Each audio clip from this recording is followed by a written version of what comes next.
भाभी क्यों बदल गई।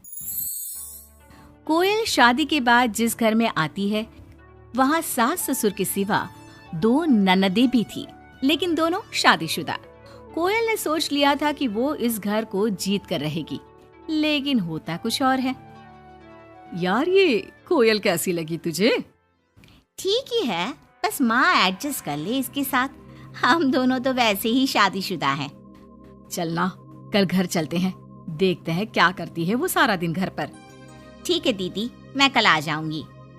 दोनों ननदें मायके आती है, जहाँ पिता बाहर बैठकर पेपर पढ़ रहे थे, माँ अंदर सब्जी काट रही थी और कोयल वो तो कहीं नहीं थी।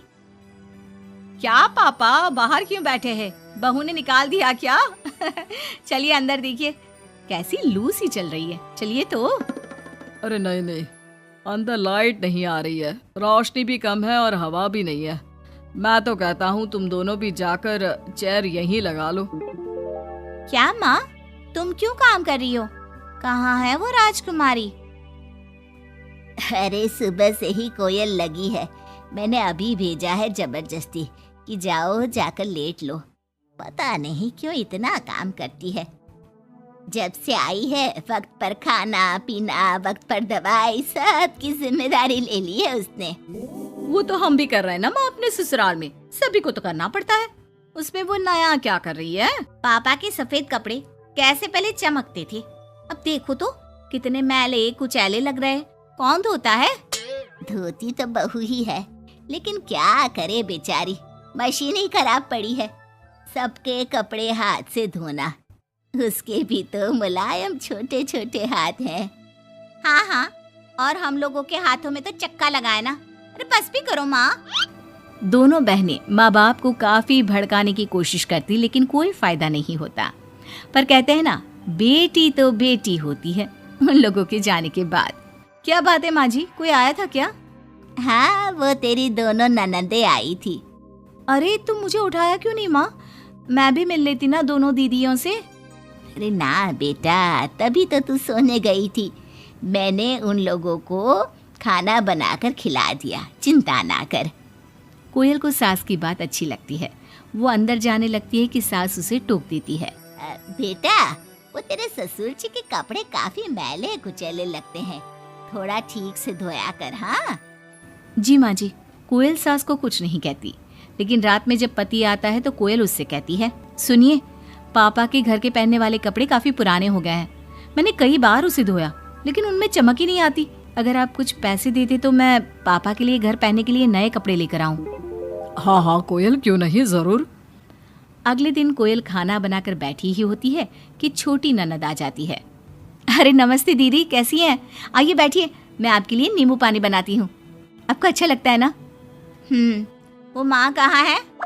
कोयल को अजीब सा लगता है कि ननद ने उसे पूछा तक नहीं, ना ही नमस्ते किया। सामने से माँ आती है। माँ, वो मैं बाजार जा रही थी तो सोचा आपसे मिलती चलूं। अच्छा माँ, जरा नींबू पानी बना देना, बहुत मन कर रहा है। हाँ हाँ, तू बैठ, मैं बना कर लाती हूँ। कोयल को लगता है कि बेटी है, माँ के हाथ का स्वाद मिस करती होगी। इसमें बुरा मानने वाली कोई बात नहीं है। दीदी, मैं भी बाजार जा रही हूँ, आपके साथ ही चलती हूँ। ननद भाभी दोनों मार्केट जाती है, जहाँ कोयल ससुर जी के लिए कपड़े लेती है। क्या जरूरत है भाभी, पापा को उनकी पसंद के कपड़े ले देती ना, उन्हें ही यहाँ पर लाकर। पर दीदी, पापा तो लुंगी ही पहनते हैं और एक ही डिजाइन की, तो इसमें पसंद नापसंद की क्या बात है?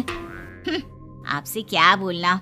मार्केट में कोयल की किसी दुकानदार से बहस हो जाती है, लेकिन वो देखती है कि ननद उसका साथ देने के बजाय भीड़ का हिस्सा बनी खड़ी होती है, जैसे कि वो उसे जानती ही नहीं। कोयल घर आती है। अरे बेटा, क्या जरूरत थी नए कपड़ों की?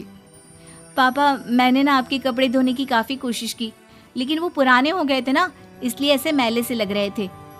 सास भी समझ जाती है कि कोयल ने कपड़े धोने में मेहनत तो की ही होगी। एक रोज फिर दोनों ननदें आती है। कोयल अब दोनों ननदों को मनाने के लिए कोई ना कोई तरकीब निकालती है। ये साड़ी दीदी को दे देती हूँ, मेरी नई साड़ी है, कम से कम साड़ी देखकर खुश हो जाएंगी। दीदी, ये साड़ी आप ले लीजिए। और छोटी दीदी, मैं आपकी पसंद की पालक पनीर बनाती हूँ, आप लोगों के आने से घर में कितना अच्छा लगता है ना।